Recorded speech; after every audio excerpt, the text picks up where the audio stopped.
La alianza entre Dionisio y Apolo es un punto saliente de la cultura griega en su conjunto y ciertamente la culminación de la religión griega. La conciliación de estos dioses es una de las claves para comprender el despliegue creativo de una cultura que se hizo inmortal. Dionisio representa la unidad, la totalidad y la complejidad de todo lo existente, un mundo diverso y plural en donde cohabitan estrechamente placer y dolor, luz y sombra, sabiduría y locura. Su mundo es la tierra, tanto la superficie como la profundidad. Solo ocasionalmente visita el Olimpo. Tan fuerte es su presencia que el distante Apolo, dios de la luz de brillante lucidez, advirtió que la única forma de ofrecer a los hombres una orientación suficiente era manteniéndolos cerca de él. Así, en forma periódica durante lapsos breves, su santuario de Apolo recibe a Dionisio. Hola a todas y todos, muchas gracias por estar acompañándome en un tema más. El día de hoy daremos un rápido repaso por la relación que hay entre Apolo y Dionisio, dos dioses de la antigua Grecia. Mi nombre es Jesús Méndez y sin duda alguna el tiempo nunca es suficiente para abarcar todo lo que quisiéramos en estas pláticas. Así que, sin más, pues, vamos para allá. Hay tesis, arte, cultura y educación. Al menos desde comienzos del siglo V a.C., el oráculo de Delfos posee una organización con funciones definidas para sacerdotes y hermeneutas, establecidas a partir de virtudes atribuidas a la Pitia. Hay también unos periodos de actividad. Algunos antecedentes indican que estaba disponible al público al menos el séptimo día de cada mes, con la excepción de los meses de invierno, cuando Apolo dejaba su lugar en favor de Dionisio. Cada año, el dios del oráculo se dirige al norte para visitar al país de los hiperbóreos. En esa ocasión aparece precisamente Dionisio, y es entonces en Delfos ya no se escucha el peán, y en cambio se entona el ditarambo. Así, en esta convivencia regulada, ambos dioses, cada uno a su manera, se vinculan pues a las más señaladas aspiraciones de la naturaleza misma humana. Dionisio es una auténtica divinidad griega nacida del vientre de una mortal, dios del exceso, de la embriaguez divina y del amor más encendido. Por su cuerpo circula sangre divina y sangre humana. Desde el comienzo, representa la unidad de lo distinto y la superación de la fragmentación. Como ninguna otra figura encarna el encuentro de las realidades diferentes. El perfil básico de la naturaleza dionisíaca es la locura, pero no en el sentido de una enfermedad, sino como una fuerza creadora que introduce el desorden en el curso normal de la vida. Apolo es uno de los mayores dioses helénicos. Hijo predilecto del gran Zeus, pertenece a la segunda generación de los dioses olímpicos, nacido en la isla de Ortigia, que entonces pasó a llamarse Delos, brillante, porque al producirse el alumbramiento se habría cubierto con una capa dorada. Es hermoso, alto, notable, especialmente por sus largos bucles negros de reflejos azulados, como los pétalos del pensamiento. Irradia una severa claridad y su espíritu superior es señal de medida y orden.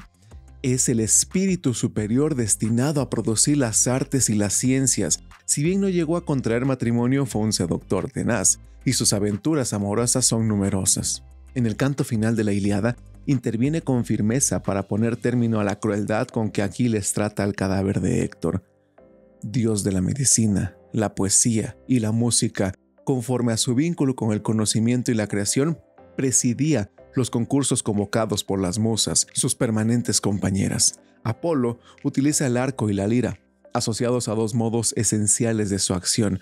Ambos instrumentos están emparentados porque son símbolos de la distancia. El arco y la flecha, como tecnologías de guerra, eximen del enfrentamiento cuerpo a cuerpo y permiten la destrucción del adversario sin ver su rostro, sin escuchar su respiración. La lira, por su parte, nace del arco. Tiene su origen en la música que improvisaban los guerreros escitas y persas al pulsar las cuerdas de sus arcos, como lo comenta Otto. Apolo no está libre de ambivalencia tampoco. El mismo dios que mata con suaves flechas, como se dice en la Ilíada, es también el que patrocina la música, aleja los males y ofrece la purificación. Honrado como el verdadero dios de la pureza, las sectas órficas lo homenajeaban con ofrendas vegetales, según Bruit y Schmidt. La lira se asocia a la armonía. El arco representa la amenaza, así se despliega su poder. Su identidad más precisa está dada por los oráculos expresados con frecuencia en fórmulas versificadas, porque su conocimiento de lo correcto y verdadero se suma una visión de lo oculto y del futuro.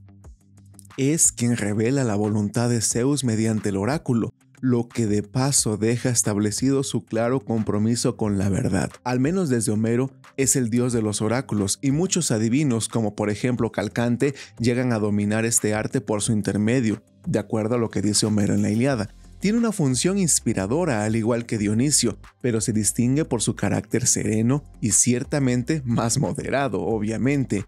Máximas como «Conócete a ti mismo y nada en exceso», inscritas en las paredes del santuario, llegaron a ser distintivas e inseparables de su figura y le dieron el carácter de una divinidad vinculada a la propia filosofía. Apolo tiende a marcar los límites. Dionisio desdibuja los bordes. Con Apolo se venera la nobleza de la claridad, de la luz solar, del conocimiento.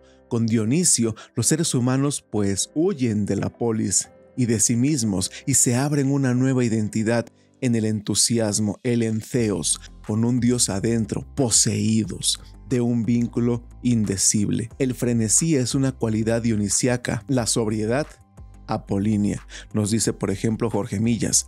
Por su parte, Walter Otto afirma que lo dionisíaco desea la embriaguez, es decir, la cercanía. Lo apolíneo busca la claridad y la forma, es decir, la distancia, la actitud de quien busca el conocimiento. Por otro lado, Dodds escribe: Dionisio fue en la época arcaica una necesidad social en la misma medida que Apolo. Cada uno servía a su modo a las angustias características de una cultura de la culpabilidad. Apolo prometía seguridad, Dionisio ofrecía libertad.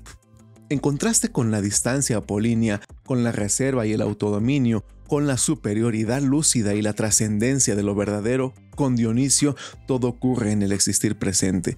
No hay aquí una realidad separada del mundo, no hay individuos que miren hacia lo alto, todo lo contrario, es el mismo Dios el que viene a ellos.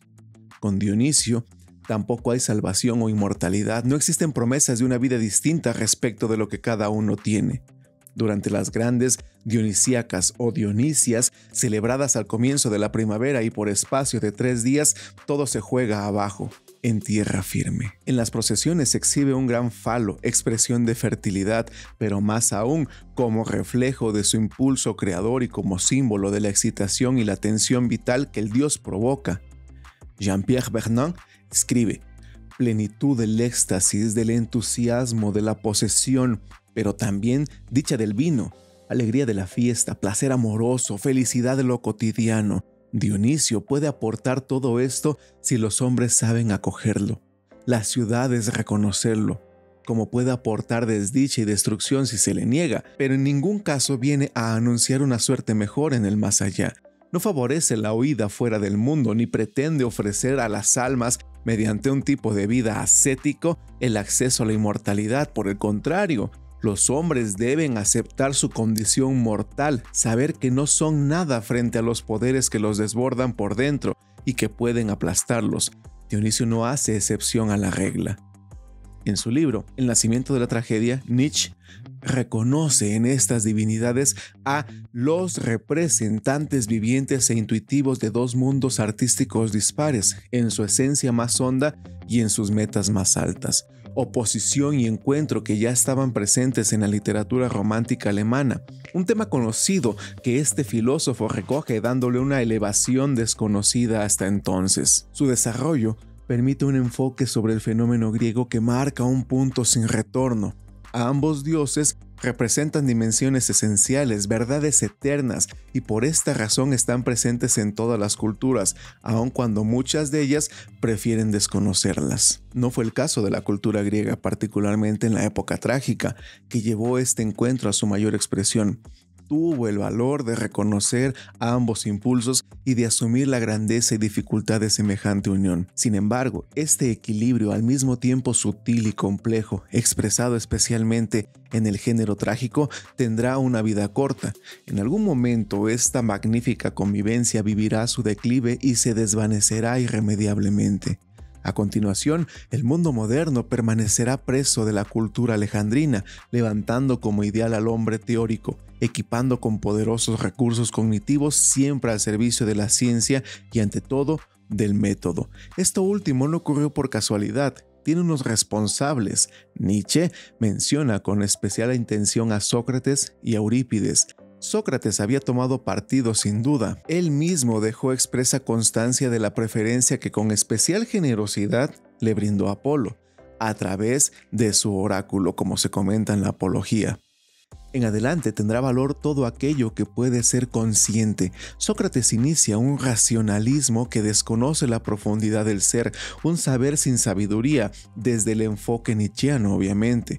Si hemos de suponer, pues, que incluso antes de Sócrates actuó ya una tendencia antidionisíaca, solo en él, dice Nietzsche, adquiere una expresión inauditamente grandiosa. Con Eurípides, por ejemplo, el más joven y el más ilustrado de los poetas trágicos, en cambio, las cosas son diferentes y Nietzsche no parece enterado. El filósofo escribe con signos de exclamación que la tragedia ha muerto desde el momento en que se han arrancado sus componentes dionisíacos y no duda en identificar al culpable. Esa agonía de la tragedia fue obra de Eurípides.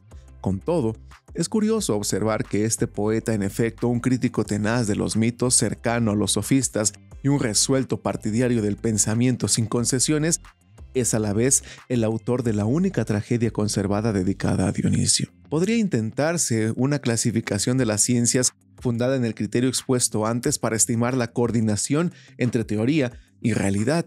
El extremo superior lo ocuparían, por ejemplo, las matemáticas, lo apolíneo, ciencias cuyos objetos, por ser puramente abstractos, responden rigurosamente a las deducciones de la teoría. A continuación vendría la mecánica celeste, luego la física y la química, la biología, la meteorología, la sociología, etc., ordenadas por la pérdida progresiva de exactitud en sus aplicaciones prácticas, a causa del aumento de la distancia abstracta entre los conceptos y los hechos. En el otro extremo, el dionisíaco, se encontraría el conocimiento moral del hombre, la política, la psicología, etc., todo ese saber que solo puede adquirirse por la experiencia intuitiva, porque la gran complejidad, variabilidad y profundidad de los hechos no permiten elaborar conceptos generales que sean instrumentos eficaces para conocerlos, preverlos o dominarlos con mediano acierto. Hacia lo alto de la escala estaría el mundo de la razón, el mundo apolíneo, de la claridad y el orden lógicos, la causalidad necesaria. Hacia abajo, descendiendo gradualmente, se llegaría al otro extremo, por debajo del cual está ya el mundo donde no hay ordenamiento lógico ni norma alguna cierta, la realidad inasequible a la razón, el fluente devenir de lo contingente y libre. El hombre situado entre estos dos mundos, pues, adopta actitudes distintas ante cada uno de ellos. Los objetos abstractos de la realidad teórica se presentan ante la razón depurados de cualidades sensibles, y el hombre contempla, lleno de serenidad, el orden y la claridad con que se manifiestan. En cambio, la realidad cercana e inmediata hiere nuestra sensibilidad. Aquí no hay nada verdadero o falso, sino todo placentero o penoso, atrae o repele. Lo que se presentaba allí con una claridad serena es aquí una realidad viva, infinitamente multiforme, misteriosa y profunda. Hacia lo alto de la escala se extiende la jurisdicción de Apolo, dios de la luz, de la serenidad, del orden, el que sabe predecir los hechos y dicta los oráculos, como habíamos comentado. Hacia abajo, los dominios de Dionisio, Baco, hijo de las potencias subterráneas y tenebrosas, dios de la vida, de la disipación irracional, del desorden puro, sin norma ni medida, cuyas fiestas periódicas, las bacanales, significan la reacción vital contra el orden, la mesura, las trabas impuestas pues por el mismísimo Apolo. Según el mayor o menor predominio de las características de uno u otro extremo de aquella escala, tendremos dos tipos de conocimientos que podemos denominar, pues con la terminología introducida por el mismo Nietzsche en el origen de la tragedia, conocimientos apolíneos y conocimientos dionisíacos. De sus combinaciones múltiples resulta la gama entera del saber humano. Sería un gran error creer que la distinción indicada es una pura especulación recreativa. Cuando el grado de abstracción de una ciencia se aproxima al de la realidad al que se aplica, cuando es ciencia apolínea, nace de ella un arte perfecto, como de la geometría. La agrimensura y de la astronomía, el arte de navegar, serían en cambio mucho menos rigurosas y seguras las aplicaciones prácticas cuando intervengan elementos dionisíacos, como los vientos y las tempestades en la meteorología, o como las pasiones y ambiciones de riqueza y poder en las ciencias de la sociedad. Por esto no ha nacido de la sociología una técnica política y por lo mismo el arte de gobernar un estado no es tan preciso y tan seguro como el de gobernar una nave. Por lo tanto, paralela a nuestro pensamiento de las ciencias hay una escala que mide la perfección de las artes. Como la realidad, cuanto más abstracta es menos sensible. La perfección de un arte o de una técnica medida en aquella escala consistiría tanto en la precisión de sus conceptos e instrumentos como en que sus errores no se hagan sensibles en la escala utilitaria o vital del beneficio-daño. La plomada del mampostero no da ciertamente al muro una verticalidad geométrica rigurosa, pero la pequeña desviación de la misma no afecta nada a la seguridad o utilidad del edificio. Puede ser perceptible como valor geométrico, pero no es sensible como valor vital. Hay artes cuyas reglas permiten amplio margen de desviación, solo perceptible en la escala métrica, y artes cuyas desviaciones de sus normas se hacen inmediatamente sensibles en la escala vital del beneficio-daño. Para quien mide un monte con objeto de, amojonarlo, apenas entra en su estimación un error de pocos metros. Para quien dosifica un tóxico activo en una balanza de precisión, una pequeña desviación del Reiter tiene una importancia vital decisiva. En el primer caso, entre el beneficio y el daño hay una distancia de metros. En el segundo puede decirse con sentido absolutamente recto, limpio de metáfora, que la vida está a medio milímetro de la muerte. Dionisio, en su calidad de señor de las uniones, posibilita un movimiento de circulación que permite el paso constante de un dominio a otro. De este modo, lo que da su identidad a la forma de pensamiento circular que representa el mito no son los contornos que definen algún espacio exclusivo con bordes que marcan la ubicación de cada cosa, sino unas vías de circulación que las unen y permiten un intercambio y una interpretación permanente.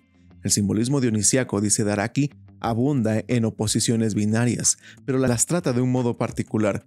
Entre los polos opuestos, el dionicismo no establece los cortes que reclama el transcurso habitual del pensamiento griego, sino por el contrario, una circulación constante. Vayamos concluyendo. Dionisio se confirma como señor de las uniones, pero unión no significa confusión. También la poesía trágica recurre al lenguaje de la ambigüedad.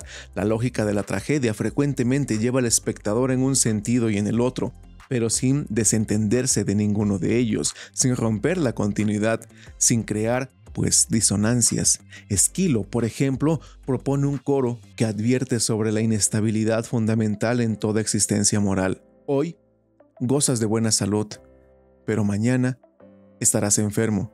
De pronto la fortuna te sonríe, pero nada garantiza que lo hará mañana.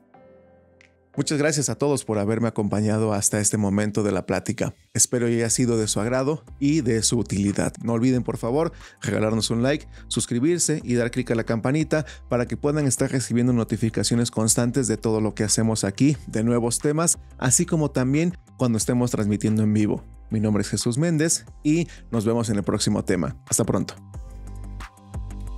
Hay tesis, arte, cultura y educación.